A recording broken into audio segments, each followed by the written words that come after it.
भैया भैया कहले बा ना त अपना भैया के लेके चाटी हमरो एकदम माथा गरम हो गया। एक रुपया ना देली है कान में अगर कान उघारे बा हाथ में है दूगो चूड़ी या अपने त भर भर बाह का पहिरल जाता के हमारा के एगो टपाओ ना किनली कि हां ले है किन दे तनी है ले पहिर ली है हर घड़ी खाली भैया भौजी जब बता भैया भौजी का बात बतातनी तो भैया भौजी के लेके चाटी हमरा के छोड़ दे।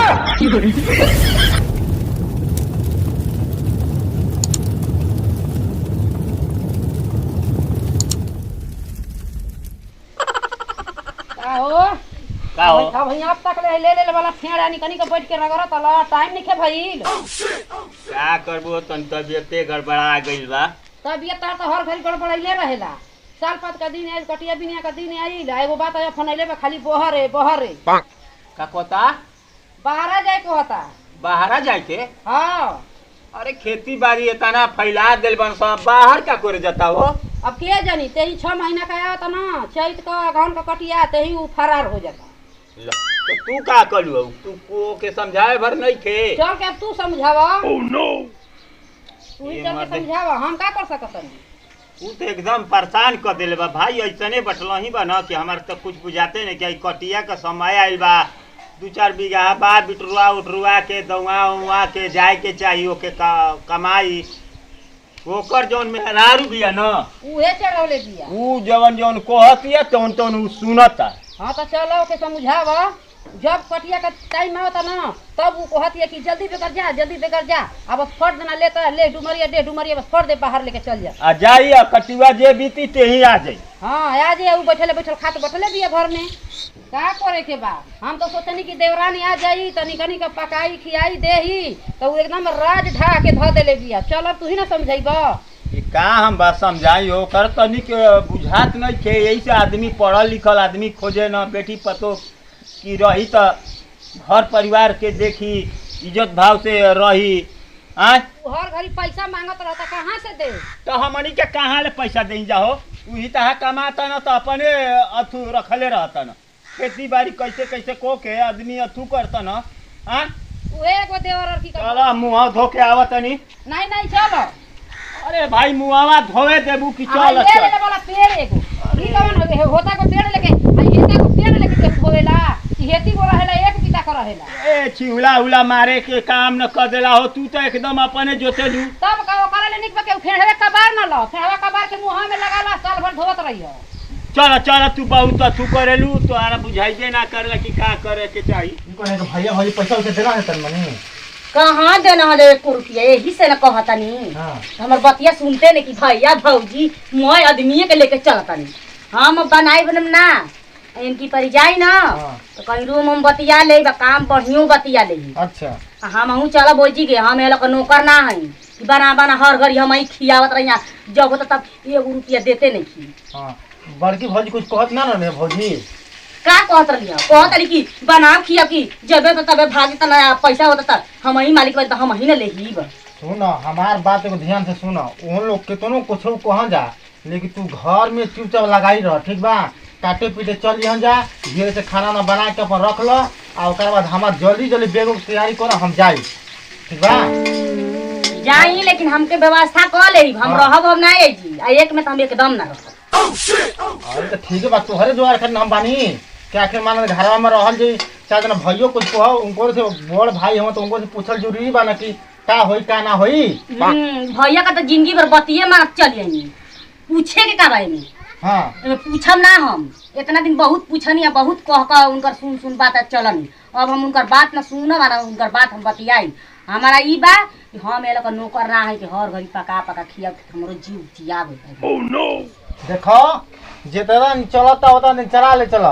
अरे भैया भौजी हो जा ढेर गरम ना होकल जाला हमार जब बाबू माई मर गए ना वनियो लोग हमारे के बढ़िया सेवा सत्कार पढ़ौना लिखौना जब बढ़िया से रखना जा बताओ। भैया कहले बा ना त अपना भैया के लेके चाटी हमरो एकदम माथा गरम हो गया। 1 रुपया ना देली है कान में अगर कान उघारे बा हाथ में है दूगो चूड़ी या अपने त भर भर बाह का पहिरल जाता के हमारा के एगो टपाओ ना किनली कि हां ले है किन दे तनी है ले पहिर ली हर घड़ी खाली भैया भौजी जब बता भैया भौजी का बात बतातनी तो भैया भौजी के लेके चाटी हमार के छोड़ दे। देखो भैया भौजी छूट जी लेकिन तू ना छूटबू। ऐसे मत कह रानी, हम तोहरा खातिर कमाए के कहीं कहीं पैसा जुगाड़ कर, नाक मगर कान में पुल किने के जुगाड़ कर ना। मानी तू टेंशन का ले बालू, तू जल्दी हमार तैयारी कर, हम जल्दी जाई। ये बात तो हर घरी कह के जाइला कि जा तनी जुगाड़ कर तनी तले भौजी फोन कर दिहन ए देवर जी आई बस ये खोचा है ले हमारा के वही तक कहते रह जता जा। हमारे इनकी बारी खिसिया बढ़ गइल बा, इनकी बारी वैसे करम ना तो हम छोड़ छाड़ के कुछ पकाई बका कुछ ना काम कर चल जी हम नहीं है आ खूब भैया भौजी के लेके मार गोर के खूब पियत रह। ना पारी तोहार खाता पासबुक लेके ओजे जाए बा, जितना पैसा होई कुल तोहरा खाते में ट्रांसफर कर ले जाए, ट्रांसफर कर ले जाए। तू टेंशन का ले बालू, जौन मन को तब किनिह खरीदिह आ जब मन को तब गाँव जइह, जब मन तब एजी अइह। भैया भौजी सब बतियाई ना, का टेंशन ले हो तू। एक में रहला से ना हम एक रुपया खातिर तरस जातनी, एगो बिंदी खातिर की तरस जातनी, लिपस्टिक टिकुली कुल चीज खातिर तहार भौजाई हमरा के टाह घले बनी आ तरसा घलतनी। हम अब रहब ना, जब रहब तो बाबा अलगे रहब, एक में ना रहब। तार भैया भौजी के बहुत दिन देखनी आ बहुत दिन सोचनी कि नहीं बड़ भाई मातारी बापता मामना, लेकिन जब हमके कुछ जानते लोग नहीं खे तो हम कहे के वो लोग के जानी। अरे रानी जब तू कहत हो तो तेरे काम होई, तू चाहत हो बंटवारा ना। हाँ हम अलगे रहब। अचिक बस तनकी चुप रह, हमसे भैया से बात कर ले दा, जात ही बाहरा आ पैसा जुगाड़ को के लिए आती दम बंटवारा आराम से खाई जी नहाई जी रहल जाई। तू टेंशन मत रह, ठीक बा? एकदम ये सोचते बानी हम। हाँ का हो बन गइल खानावा? आ गई ना अब ते चिचियाना खानावा हो गइल, काम ना धंधा बैठल बैठल खाली खोही का बात बतिया। अरे देखो ना खानावा बन गई। अरे कबे का महारानी जी बनावते ना हई तो आखिर हम तोहरे से न मांगब, तू तो दिया खा पी के हम सोचा तनी कि जाई तो तू हे घर में बालू वो घर में बाली, का जानी तू लोग के का हो गइल बाटे। अरे तो का करी हम हऊ जवन करे करतन कुल बाहर नहीं है झरनी है गोबर पानी कोई नहीं है अपन घर में सुतल बानी अब पकावत अली की का करते लबू ना जानी। हां तो आखिर तू देख ना सकेलू, पूछ सकेलू, नइखे बनावत तो तोहरा तो बनावे के चाहिए ना। हां अरे कलछुल कैसे तो कहाला कि कलछुल रखल जाला हाथ जारे खाती के नहीं, कलछुलिए ले दी काढ़ेला तो हाथ काहे के हम जारी तू पकाई ना। अब का ना पकाई तो ऐसे ही बिना खैले रहे के ना, काहे खाती के भगवान जी में हाथ गोड़ नहीं खा देले ना हाँ, पकाई तो पका के खाई तो ली। देख खाना बनौले वाली तो 2 रोटी लियावा हम खा के जाए। बहुत तेज हमर दया दी ही कैसे अब तो कहत अली कि ना बनाई त बना ना लेहल जाई आ यही के पाछे हमारा के उठेली त एगो गोबर उठा दिहन चार चोर हे जी हो जी लग यहाँ घूमे आ इतना आदमी परिवार ज्यादा बना बनावत बनत हम जिया दिले, लेकिन एक बार ना बुढ़िया हमारे जेठान कहली कि हाँ रहतन जी मदद तक कर देही। अब वहीं के कैसे बन जाई इनका ले, अब वहीं का कैसे कहते कि बना ले आ जाई ना बने तो वो तो हम जानते बानी कि हम काट बानी भीतर भीतर वो खाली ऊपर से पलिसी मारत रहेली। का हो अब हम जातन बाहर। का बहारा हो? अरे 2 पैसे जाए ले आई, रोज परेशानियों होता है घर में, तो 2 पैसे कमाए ना तो कैसे होई बताओ। अरे बहारा देखा तलाई खेती बाड़ी का टाइम बा, अबे बुनी बदरी पड़ जाई हाँ तो मैं तो डांड न हो जाई हो। हाँ और तू ही घर बटरे वाला भौजी बटरे वाला तो काट पीट के पर दवा खत्म कर दे काम। कैसे तू बतियावत तल हो? का? मने हई दुनू बेकत हमनी के रह के काट देवे के होता ना, वही में हाथ होत बटई तो जल्दी जब तोहार कटिया पिटिया का टाइम लगता तो अब तू खाली कहेला कि बहरे जाई। हाँ बताओ टिकट हमारे बाटे 2 बजे जाए खातिर, हमार टिकट करा कंफर्म बाटे, आज गोल बहुत जरूरी बा हमारा के।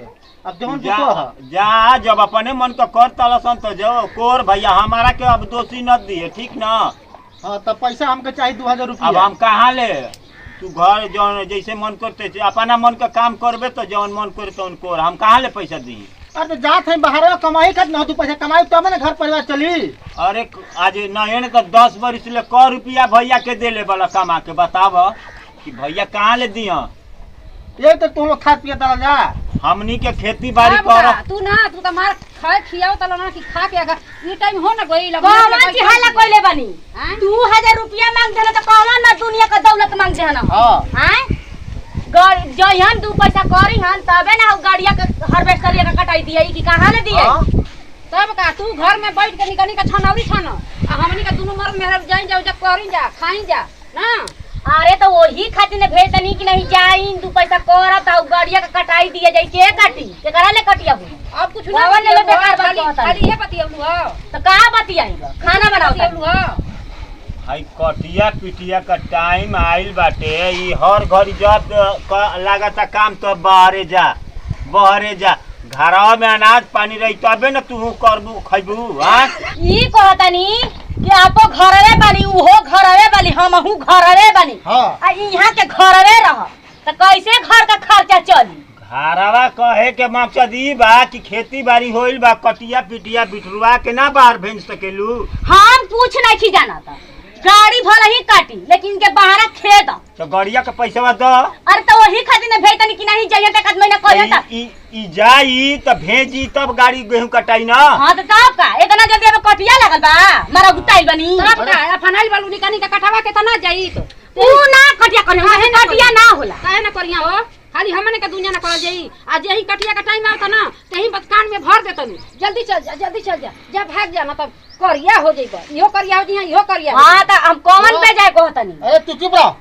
सुनो भैया बात हम तोरे साफ कहतनी हमके बाहर जाए के बाटे तो जाए के बा ठीक बा। और 2 पैसा ना लेके आई बताओ घर में तो हमार लड़का फेंक जे होयो सन उ पैसा बिना मोहताज हो केकरा मुंह जाके करे से कि हमके पैसा दे बताओ। हम नहीं खी पैसा ना देही तोहरा के देतानी ओकरा के देतानी हम देत नहीं की पैसा बिना ऐसा ही बिना छुए का लिपस्टिक लगोले बिया कुल नक में का हां खूब तू देतल कि हाय का अपने झूला नहीं लटकल बनी हम हाय कान उखारे बा हाय दूध का चूड़िया पर देख भर बा पहिर ले। अरे तो तू खुदे निकाल के धर दे। हां पूछे के बा चली दिखाई के बड़ा निक भौजी करेली धैले बिया हाथ ना ले हम तो पूछ समय भाई बानी तई कैसन कुल पहिर ले बा। अरे खूब सिखावतनी कि पूछे के बा। भैया तू बात फैसला कर पैसा देबो हम जाई बाहर कि ना जे कचकच करबो जे तुम लोग।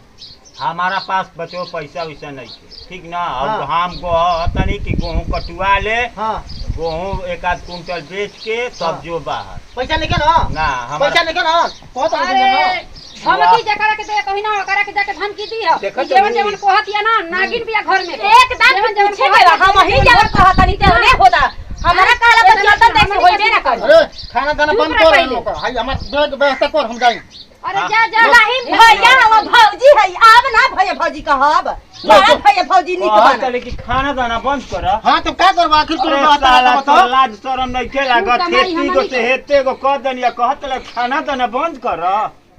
आ तो कहो हाय घरवा में 4 आदमी का मुंह है तो जाबर रहता तू खात नहीं कहो ई खात नहीं की नहीं की खात तो हमने के ले देसन जे तो तबे ना तोरो लइका फैका तबे ना खाता न सना खीरा खेतिया होइल बा घरवा न जाबा तबे ना जे नइके खेतिया करत ना ओकर जाके पूछ दिन भर सर कमाता ना कीन के खाए में उनका गाड़ के नस चढ़ जाता। हां तो जा दून जन जाके काटा जा आ खा के अपन मोटा जा हम ना रहब जाई करब उहे खिसा बना हरिया करी हर परैया का चाटल हो जाई 1 किलो कीन के लेके आइबा ना दिनबा खइबा चाट के बस चुपचाप मेलकी मार के बैठब। चली हम कह लेहिब जान तू कहत ना तन तू अपना के देखिए हम अपन देख लेहिब चल जी चबाई ना हो जा कहीं जाके ना ले जाई कर दोनों मर्द मेरा लाग लग जा चले कैसे बतियावतिया देख ले तो जैसे कहबा तो वैसे ना कहते साला तोर लाज शर्म लगता हां तोर तनिको शर्म तोर सामने उ कौची नियर जुबान चलावतिया बात तोर शर्म तो बताओ वही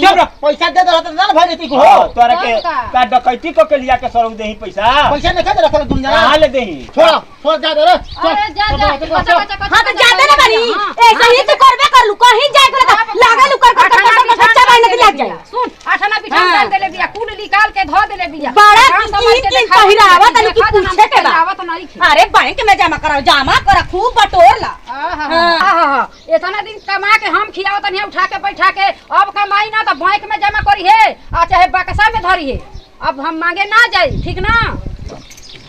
सुना ओके दोनों मर्द में रारून के क्यों फोड़ देले बा अब वनी का हमनी का संगे रहिया सना जल्लू ना अब एकदम देखत नहीं खू दोनों मर्दा मेरा रुआ बुझाता ना कि भाया भौजी के एकदम भुलाए रे साला नमक नियर साला गल जइया स का कर गया बबूल हो गइल बाना सो जा। अजन तला के बिगड़ले होई संजयया के छोड़ के तू सब पे बिगाड़ ना सब। हाँ तो बिगाड़े द उ तो मालिक हवा वो करो बिगड़ी आ ये सालन का पढ़ा लिखा के दुनून का हम बताई जा सन जैसन करम करबस ना तैसने भोग पैबसन जो जाए तो प्रभु छोड़ा जाए तो। अरे का हम जाए दूं हर बेटर का काम नहीं के हमनी का काटल जाई आ काट के दा के हां एकदम उ सोचे तना सन कि हमनी का लगा रही जा एकदम ओनी के नेत धले ले बा कि नहीं अब ओकर मेहरारू जवन कहती है तौने उ करत तूने दे ना परी मेहरारू को तो के कहनी ना कि अपन बेटा रही त ना तो करे जावा फाड़ के देती ना तो कोरी बाकी एक करे जावा फाड़ के दे देबा ना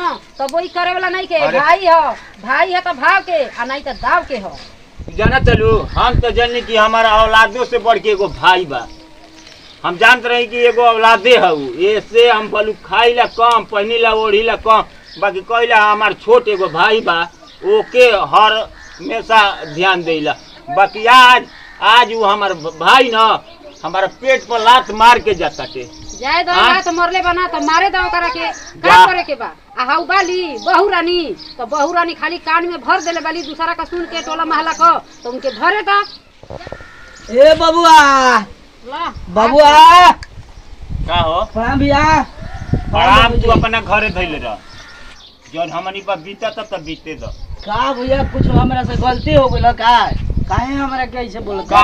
कैसे मुस्कियाता काहे बबुआ के खोजत हला अरे भैया उ कहत रहल बाहर जाए के चल हां अब यही से हम कहले हो कि चलो भाई दोस्त हो ओकरा के पहुंचा देई बहुत दोस्त के संगे दोस्ती करत साला ई ना हो भावा के समझा सकेला कि कटिया पिटिया का टाइम बा तनी रहो के कटुआ दे हां अरे भैया हम तो ई बतिया ओकरा के समझावत रही ओकरा के 1-1.5 घंटा हम बैठ के समझौनी हो तू हां पूछियो ओकरा ले बोला के समझाए वाला बाला चढ़ावले ना हो बता तू समझावले हो खबर अरे जा हम ओकरा के समझवनी हो लेकिन उ छर छोले बटे कि नहीं हमके जाए के बस मेरे गाड़ी बा तो कहत टे कि भैया हमरा के तनी स्टेशनिया तक छोड़ दिए तब हम यही से अइली हो जा होई घर में बा जा बोलावे बतिया लो। छोड़ा जा इहे न चाहत हला जा अरे तोहरे पास भाई बा जो तोरा पास बा ना भाई हां कामवा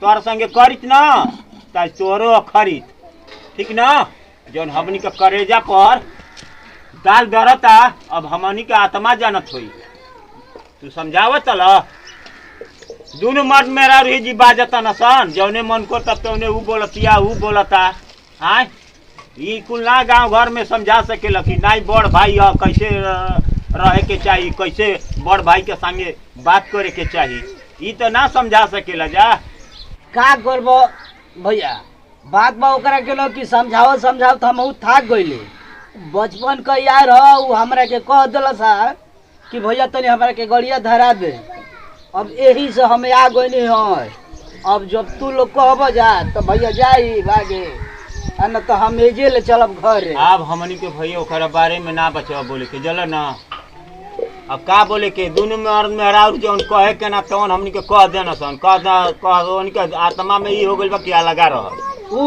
हाँ अब भैया उन्हीं के बारे में बचवा हम ना बोल सकीला अब तू जा उन्हीं से पूछ अब हमनी के देह पर जौन गुजरी तो मालिक हम हमारा के तो कहला सा कि गाड़ी धरा दे हम गाड़ी धरा दे हमारा के तो चानी काटे के मिली साल भर वनिए रही हूँ आई कर बाद तो मजा आई कौड़िया कहिया का देले रही 2000 रुपया बा वो तने में चल जेबा हिसाबे से तनी खर्च करब भैया भौजी के बात है मैं पैसा हम देनी हां ठीक है नहीं के पागल बनी के कोई जेबो वालों से हां आ जात नहीं हम पैसा खाता में छोड़ब तो पैसा तो तू एनो ना अथी ज्यादा मत उड़े के पड़ जा ठीक बा अरे ना जी अपन बनावे के बाकी अपन वहां से बढ़िया देखा बना दे हम हां ठीक बा हाँ तो जाई कपड़ा गाड़ी घोड़ा में देखब तनी के कुछ दे ही होई त खाई पिए मत ना हो हमारा खाए पिए के नहीं हमारी बात जल्दी हमारे पहुंचे के बता जल्दी वो आ गेल होई हाँ तो जाई ले है हां ठीक बा कुल रख देल बना भरा लिखा ना हाँ नहीं कुल रख देले बनी कोनो बाकी नहीं है हां आधार कार्ड रख लू हां हाँ वो रख ले बनी चल ठीक बा देखिए घर परिवार में बढ़िया से रही कहीं इन्होंने घूमे घामे मत जी, आजकल जमाना बहुत खराब बा, ठीक बा। ना जी हम पागल बानी। हाँ। आजकल कहीं घूम चाहे कुछ करता बहुत आदमी का से कागल लागत ना कहे का जरूरत बा घूमला की। आपसे बढ़िया केहू बा कि हम जाई मतलब घूमे, ये हमारा काम बा। हाँ तुझे हम कहनी कि घर में केहू आवे तो घरे में मतलब बोला नहीं, ये ना कि चल गए दुआरी पर का हाजी करे। नहीं कि इतना हम बुर्बक थोड़ियो बानी कि मतलब चल जी दुआरी पर। हाँ तो घर में रहिए तो भाइयों भौजी देखना तो कहे कि बताओ गोली बा बाहर आ अगर मौगी गुलछना हुआ होती है भर गाँव गाँव घुमत रही कुल ना शिकायत है। हाँ तो चली ठीक बा, हम और ना देवे दे। हाँ। लेकिन हमके जल्दी कोशिश करब कि हम जी चलब। हाँ हो जात ही व्यवस्था बनाए ना हम। हाँ। व्यवस्था बना के तोहरा के लेके चलो वो जी हम आराम से ठहर से रहोगी, ठीक बा। तब पाए जी को हमर दम घुटता एकदम। हाँ ठीक बात है। टाइम लेके गाड़ी का टाइम होगा जल्दी चल तू कर चल आब। और भैया भौजी हमरा के बोलत रहन हम अब जाई ना तू लोग जा जो मन तू भैया भौजी रे का चक्कर में पड़ल हो जी, भैया भौजी का बतिया लगले हमके लेट हो जाए खन तो। अरे भैया तो अइबो तो भैया भौजी से ने पहले बतियेबो तोहार तो नाम चिचियात रहनी हां तो हाँ। भैया भौजी भेटैला। हाँ भैया भौजी खाए के दे दी। हाँ भैया भौजी तो चाहता ना कि एमे को हमें को दही ओके जाए ना दही ओके गाड़ी छूट जाए जोन ऐसा बात करी कि अरे रह जा पहुंच ना पा मुंबई। ये भैया देखो रहे के बाटे हमारे के ये हम झगड़ा झुगड़ी नहीं की चाहत कि हम झगड़ा वो हमारा के बोल दी बड़ भाई हम तो हम नहीं की चाहत तो हम लोग आराम से नहीं ना बार कहत नहीं भैया भौजी गाँव नगर से ना बोले बतियावे लोग देही ऐसा न होला का चक्की चलल बा।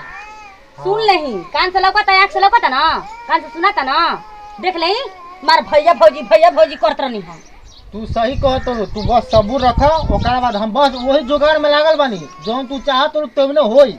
हाँ तो हमार बतिये ना मानत रहनी है। अब बुझाता कि नहीं भैया भौजी हमार खराब बनाया मौगी हमार ठीक कहतिया। हाँ पुराना संगतिया है वाइल हमारे के छोड़े खातिर आ देखो तालू उनको के छेड़ में भेड़ डाल देता ना जा। उहे ना बतिया कहनी हाँ तो यहाँ के आईनी हाँ तो वहाँ के भर देले खम्मजे का खाए भर मिलल होई।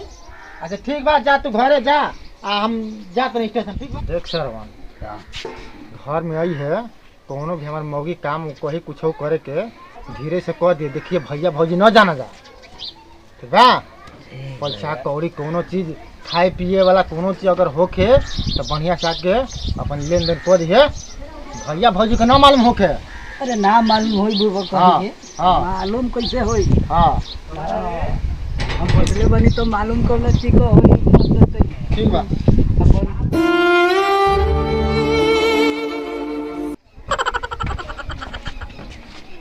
आई अरवा जल्दी कुछ हो ना अपन देख तक लिया कॉल है धलिया ठीक बा।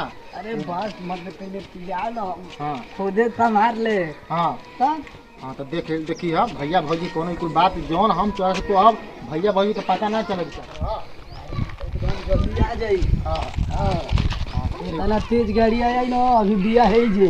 हाँ तब रखिए हमारे मौगी से बतियावे खूब दिन अरे हाँ अच्छा ये तब आइले नहीं आना चले आ तारा काम जोर मारना ये बताओ कि कुल कह के हमारे के ऐसे ही तू कहत है। अब बताओ तो मेरे रुआ से हम बतियाब ना तो तू कैसे जानबे। हाँ ये बात खाली अब बात तू कह देले कि हौ तनी हई काम कह या हाँ तो हम जाई आखिर मेरे रुआ से कहत तबे तो हाँ तोरा खाली कुछ लिए बाहर से जाके बढ़िया शर्ट पैंट लेके आई एगो बढ़िया से बर्फ लेके आई। अरे हाँ? दोस्त हाँ, हमरो मोबाइल- के कुछ ले आ दे कदम मोबाइल बढ़िया तन देख के भेजिए। आजकल मोबाइल भेजा पैसा से वैसा कुल भेज दे मोबाइल भेज देवे गो ठीक है। कैसा बस घर पर आके देखे हम तोरे बार बार कहते देखे भैया भौजी की कोई बात न चले। अरे ना हाँ। हम बटले बाजी ई ना कि हित नारद ये सभाकार से भर के मैं ढोला को दी हो कि नहीं हई हो गई फलाना चल गई कमाता है इतना भेजता होता ना भेजता। अरे, हल्ला देख। मत करिए। हाई अपन तू ले हाँ। हमारा के जाए दे घर छोड़ तू नारद मारद कुल बतावत तले जाना तले कि तोर मेहरुआ बड़ा विश्व सुंदरी बिया। अरे विश्व सुंदरी बिया तब ना हमारे के मानत या बाहर भेजते कमाए के कि जहाँ पैसा लेके यहाँ ज्यादा।